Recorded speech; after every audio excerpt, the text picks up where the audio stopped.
19ನೇ ಶತಮಾನದ ಭಾರತ ಒಂದು ರೀತಿ ದೊಡ್ಡ ಬದಲಾವಣೆಯ ಹೊಸ್ತಿಲಲ್ಲೇ ನಿಂತಿತ್ತು ಅಂತ ಹೇಳಬಹುದು. ಹೊಸ ಶಿಕ್ಷಣ, ಹೊಸ ಆಲೋಚನೆಗಳು ದೇಶದೊಳಗೆ ಬರ್ತಿದ್ವು.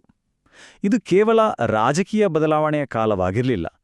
ಅದಕ್ಕಿಂತ ಹೆಚ್ಚಾಗಿ ಸಮಾಜದ ಆಳದಲ್ಲಿ ಬೇರೂರಿದ್ದ ನಂಬಿಕೆಗಳನ್ನೇ ಪ್ರಶ್ನಿಸುವ ಒಂದು ದೊಡ್ಡ ಬೌದ್ಧಿಕ ಜಾಗೃತಿಯಾಗಿತ್ತು. ಬನ್ನಿ, ಈ ಮಹಾನ್ ಜಾಗೃತಿಯ ಹಿಂದಿದ್ದ ನಾಯಕರ ಬಗ್ಗೆ, ಅವರ ಹೋರಾಟದ ಬಗ್ಗೆ ಇವತ್ತು ತಿಳಿದುಕೊಳ್ಳೋಣ. ಹಾಗಿದ್ರೆ ಒಂದು ರಾಷ್ಟ್ರವನ್ನ ಸುಧಾರಿಸೋದು ಅಂದ್ರೆ ಹೇಗೆ? ಇದೊಂದು ದೊಡ್ಡ ಪ್ರಶ್ನೆ ಅಲ್ವಾ? ನೂರಾರು ವರ್ಷಗಳಿಂದ ನಡೆದುಕೊಂಡು ಬಂದ ಪದ್ಧತಿಗಳು, ಜನರ ಮನಸ್ಸಲ್ಲಿ ಕಲ್ಲಿನ ತರ ಕೂತ್ಬಿಟ್ಟಿರುವ ನಂಬಿಕೆಗಳು, ಇವನ್ನೆಲ್ಲ ಬದಲಾಯಿಸೋದು ಅಷ್ಟು ಸುಲಭದ ಮಾತಲ್ಲ. 19ನೇ ಶತಮಾನದ ನಮ್ಮ ಸುಧಾರಕರು ಎದುರಿಸಿದ್ದು ಇದೇ ದೊಡ್ಡ ಸವಾಲನ್ನ. ಅವರು ಎದುರಿಸಿದ ಸಮಸ್ಯೆಗಳಲ್ಲಿ ಮೊದಲನೇದಾಗಿ ಬಾಲ್ಯ ವಿವಾಹ. ಆಟ ಆಡ್ಕೊಂಡು ಓದ್ಕೊಂಡು ಇರಬೇಕಾದ ವಯಸ್ಸಲ್ಲಿ ಮಕ್ಕಳ ಭವಿಷ್ಯವನ್ನೇ ಕಟ್ಟಿಹಾಕುವ ಈ ಕೆಟ್ಟ ಪದ್ಧತಿ ಸಮಾಜದ ಬೆಳವಣಿಗೆಗೆ ಒಂದು ದೊಡ್ಡ ತಡೆಯಾಗಿತ್ತು. ಅದರ ಜೊತೆಗೆ ಹುಟ್ಟಿನಿಂದಲೇ ಸಮಾಜವನ್ನ ಮೇಲು ಕೀಳು ಅಂತ ವಿಭಜನೆ ಮಾಡುವ ಜಾತಿ ಪದ್ಧತಿ. ಇದು ಕೇವಲ ಅಸಮಾನತೆಗಷ್ಟೇ ಅಲ್ಲ, ಪ್ರತಿಯೊಬ್ಬ ಮನುಷ್ಯನ ಆತ್ಮಗೌರವನ್ನೇ ಪ್ರಶ್ನಿಸುವಂತಿತ್ತು. ಮತ್ತು ಎಲ್ಲಕ್ಕಿಂತ ಕ್ರೂರವಾಗಿ ಸತಿ ಪದ್ಧತಿ. ಗಂಡನ ಚಿತೆಯಲ್ಲೇ ಹೆಂಡತಿಯನ್ನ ಜೀವಂತ ಸುಡುವ ಈ ಅಮಾನುಷ ಪದ್ಧತಿ ಅಂದಿನ ಸಮಾಜದ ಕಠೋರ ವಾಸ್ತವಕ್ಕೆ ಹಿಡಿದ ಕನ್ನಡಿಯಾಗಿತ್ತು. ಇಂಥ ಆಳವಾದ ಸಮಸ್ಯೆಗಳ ವಿರುದ್ಧ ಹೋರಾಡೋದು ಸುಧಾರಕರ ಮುಂದಿದ್ದ ಅತಿದೊಡ್ಡ ಚಾಲೆಂಜ್. ಸರಿ, ಇಷ್ಟೆಲ್ಲ ಸಮಸ್ಯೆಗಳ ಮಧ್ಯೆ ಬದಲಾವಣೆಯ ಮೊದಲ ಅಲೆ ಶುರುವಾಗಿದ್ದು ಹೇಗೆ?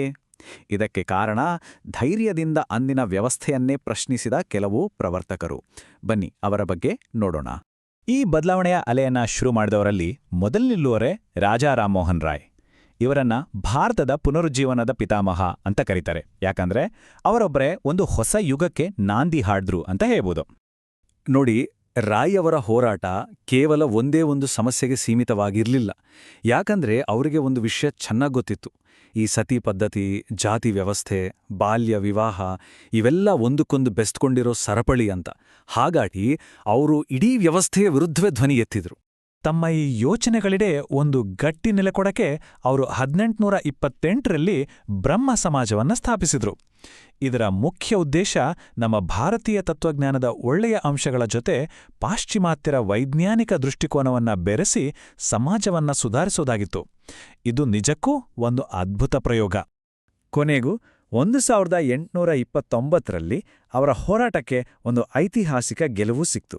ಅವರ ನಿರಂತರ ಪ್ರಯತ್ನಗಳ ಫಲವಾಗಿ ಆಗಿನ ಗವರ್ನರ್ ಜನರಲ್ ವಿಲಿಯಂ ಬೆಂಟಿಂಕ್ ಸತಿ ಪದ್ಧತಿಯನ್ನ ಕಾನೂನುಬಾಹಿರ ಅಂತ ಘೋಷಣೆ ಮಾಡ್ದ. ಇದು ಕೇವಲ ಒಂದು ಕಾನೂನಾಗಿರಲಿಲ್ಲ, ಬದಲಾವಣೆ ಸಾಧ್ಯ ಅನ್ನೋ ನಂಬಿಕೆಯನ್ನ ದೇಶದಲ್ಲಿ ಮೂಡಿಸಿದ ಒಂದು ದೊಡ್ಡ ಕ್ಷಣವಾಗಿತ್ತು. ರಾಯ್ ಅವರು ಹಾಕಿಕೊಟ್ಟ ದಾರಿಯಲ್ಲಿ ಮುಂದಿನ ಹೋರಾಟ ಇನ್ನಷ್ಟು ದೊಡ್ಡದಾಯಿತು. ಈಗ ಫೋಕಸ್ ಜಾತಿ ಪದ್ಧತಿಯ ಅಡಿಪಾಯವನ್ನೇ ಅಲುಗಾಡಿಸೋದ್ರ ಮೇಲಿತ್ತು. ಇದು ಮಾನವ ಘನತೆಗಾಗಿ ನಡೆದ ಒಂದು ದೊಡ್ಡ ಹೋರಾಟ. ಈ ಹೋರಾಟದಲ್ಲಿ ಕೇಳಿಬಂದ ಒಂದು ಗಟ್ಟಿ ಧ್ವನಿ ಮಹಾರಾಷ್ಟ್ರದ ಜ್ಯೋತಿಬಾ ಫುಲೆ ಅವರದ್ದು. 1873ರಲ್ಲಿ ಅವರು ಸತ್ಯಶೋಧಕ ಸಮಾಜವನ್ನ ಸ್ಥಾಪಿಸಿದ್ರು. ಹೆಸರಲ್ಲೇ ಇದೆ ಅಲ್ವಾ, ಸತ್ಯವನ್ನ ಹುಡುಕುವ ಸಮಾಜ ಅಂತ. ಇದರ ಗುರಿ ಸ್ಪಷ್ಟವಾಗಿತ್ತು: ಶೋಷಿತ ವರ್ಗದ ಜನರನ್ನ ಶತಮಾನಗಳಿಂದ ನಡೆಯುತ್ತಿದ್ದ ಪ್ರಾಬಲ್ಯದಿಂದ ಮುಕ್ತಗೊಳಿಸೋದು. ಫುಲೆ ಅವರು ಸುಮ್ಮನೆ ಮಾತಾಡಿಲ್ಲ, ಕೆಲ್ಸ ಮಾಡಿ ತೋರಿಸಿದ್ರು. ಯಾರಿಗೆ ಶಿಕ್ಷಣ ಸಿಗ್ತಿರ್ಲಿಲ್ವೋ ಆ ಅಸ್ಪೃಶ್ಯರು ಮತ್ತೆ ಹೆಣ್ಮಕ್ಳಿಗಾಗಿ ಶಾಲೆಗಳನ್ನ ತೆರೆದ್ರು. ಯೋಚನೆ ಮಾಡಿ, ಆ ಕಾಲಕ್ಕೆ ಇದು ಎಂಥ ಕ್ರಾಂತಿಕಾರಿ ಹೆಜ್ಜೆ. ಅವರ ಗುಲಾಮಗಿರಿ ಅನ್ನೋ ಪುಸ್ತಕವಂತೂ ಜಾತಿ ವ್ಯವಸ್ಥೆಯ ಕ್ರೌರ್ಯವನ್ನ ನೇರವಾಗಿ, ಧೈರ್ಯವಾಗಿ ಬಯಲ್ಮಾಡ್ತು. ಅದೇ ಹೊತ್ತಿಗೆ ನಮ್ಮ ದಕ್ಷಿಣದಲ್ಲಿ ಕೇರಳದಿಂದ ಬಂದ ಒಂದು ಸರಳ ಆದರೆ ಅತ್ಯಂತ ಶಕ್ತಿಯುತವಾದ ಮಾತು ಇಡೀ ಜಾತಿ ವ್ಯವಸ್ಥೆಯನ್ನೇ ಅಲುಗಾಡಿಸಿತು. ಅದು ಶ್ರೀನಾರಾಯಣ ಗುರುಗಳ ಸಂದೇಶ: ಒಬ್ಬನೇ ದೇವರು, ಒಂದೇ ಧರ್ಮ ಮತ್ತು ಒಂದೇ ಜಾತಿ. ಈ ಒಂದು ವಾಕ್ಯದಲ್ಲಿ ಇಡೀ ಮಾನವಕುಲದ ಏಕತೆಯ ಸಾರ ಅಡಗಿತ್ತು. ಈ ಯೋಚನೆಗಳು ಕೇವಲ ಒಂದೆರಡು ಕಡೆಗೆ ಸೀಮಿತವಾಗಿರಲಿಲ್ಲ ಅನ್ನೋದಕ್ಕೆ ಈ ನಕ್ಷೆಯೇ ಸಾಕ್ಷಿ. ನೋಡಿ, ಉತ್ತರದಲ್ಲಿ ಲಾಹೋರ್, ಪಶ್ಚಿಮದಲ್ಲಿ ಮುಂಬೈ, ಪುಣೆ, ಪೂರ್ವದಲ್ಲಿ ಕೋಲ್ಕತ್ತಾ, ದಕ್ಷಿಣದಲ್ಲಿ ಚೆನ್ನೈ, ಹೀಗೆ ಇಡೀ ದೇಶದಾದ್ಯಂತ ಬದಲಾವಣೆಯ ಹೊಸ ಗಾಳಿ ಬೀಸುತ್ತಿತ್ತು. ಪ್ರತಿಯೊಂದು ಚಳುವಳಿಯೂ ಒಂದೊಂದು ಜ್ವಾಲೆಯಂತೆ ಕೆಲಸ ಮಾಡ್ತಿತ್ತು. ಈಗ ಧರ್ಮದ ಒಳಗೆ ಇದ್ದು ಸುಧಾರಣೆ ತರಲು ಪ್ರಯತ್ನಿಸಿದ ಇಬ್ಬರು ಮಹಾನ್ ಚೇತನಗಳನ್ನ ನೋಡೋಣ. ಅವರಿಬ್ಬರ ದಾರಿಗಳು ಬೇರೆ ಬೇರೆ ಆಗಿದ್ರೂ ಗುರಿ ಮಾತ್ರ ಒಂದೇ ಆಗಿತ್ತು: ಸಮಾಜಕ್ಕೆ ಒಂದು ಹೊಸ ದಿಕ್ಕನ್ನ ತೋರ್ಸೋದು.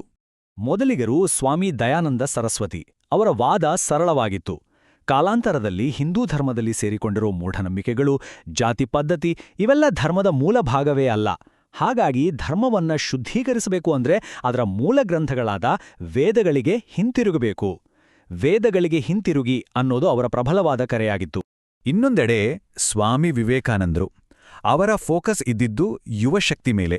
ಏಳಿ, ಎದ್ದೇಳಿ, ಗುರಿ ಮುಟ್ಟುವ ತನಕ ನಿಲ್ಲದಿರಿ ಅನ್ನೋ ಅವರ ಮಾತುಗಳು ಕೇವಲ ಆಧ್ಯಾತ್ಮಿಕ ಕರೆ ಆಗಿರಲಿಲ್ಲ, ಅದು ಸಮಾಜ ಸೇವೆ ಮಾಡಿ ದೇಶವನ್ನ ಮತ್ತೆ ಕಟ್ಟೋಕೆ ಕೊಟ್ಟ ಕರೆ ಆಗಿತ್ತು.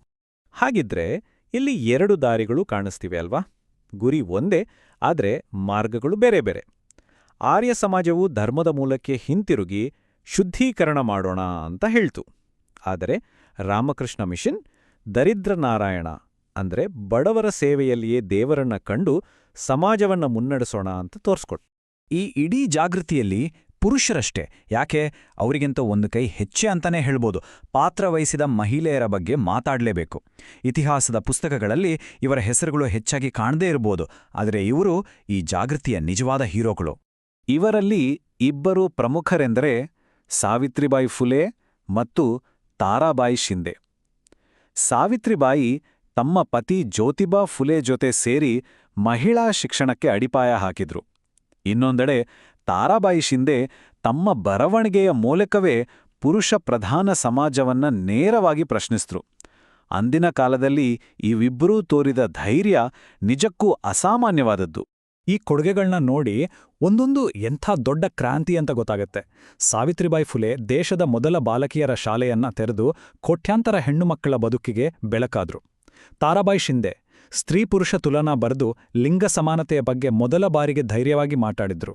ಇನ್ನು ಪಂಡಿತ ರಮಾಬಾಯಿ ಸಮಾಜದಿಂದ ಹೊರಹಾಕಲ್ಪಟ್ಟ ವಿಧವೆಯರು ಮತ್ತೆ ಅನಾಥರಿಗೆ ಮುಕ್ತಿ ಮಿಷನ್ ಮೂಲಕ ಆಸರೆಯಾದರು. ಇವರ ಕೆಲಸಗಳು ಅಕ್ಷರಶಃ ಅಸಾಧಾರಣ. ಸರಿ, ಹಾಗಿದ್ರೆ ಈ ಎಲ್ಲಾ ಸುಧಾರಕರ ಒಟ್ಟಾರೆ ಪರಿಣಾಮ ಏನಾಯ್ತು? ಅವರ ಹೋರಾಟಗಳು ಕೇವಲ ಆ ಕಾಲಕ್ಕೆ ಸೀಮಿತವಾಗಿದ್ವಾ? ಖಂಡಿತ ಇಲ್ಲ. ಅವರ ಕೆಲಸವೇ ಆಧುನಿಕ ಭಾರತದ ನಿರ್ಮಾಣಕ್ಕೆ ಹಾಕಿದ ಭದ್ರವಾದ ಬುನಾದಿ. ಈ ಟೈಮ್ಲೈನ್ ನೋಡಿ, 1829ರಲ್ಲಿ ಶುರುವಾದ ಒಂದು ಸಣ್ಣ ಕಿಡಿ ಮುಂದೆ 1870ರ ದಶಕದಲ್ಲಿ ಅನೇಕ ಸುಧಾರಣಾ ಸಂಸ್ಥೆಗಳ ಹುಟ್ಟಿಗೆ ಕಾರಣವಾಯಿತು. ಈ ಸಂಸ್ಥೆಗಳ ಯೋಚನೆಗಳು 1893ರಲ್ಲಿ ವಿವೇಕಾನಂದರ ಚಿಕಾಗೋ ಭಾಷಣದ ಮೂಲಕ ಇಡೀ ಜಗತ್ತಿಗೆ ತಲುಪಿದ್ವು.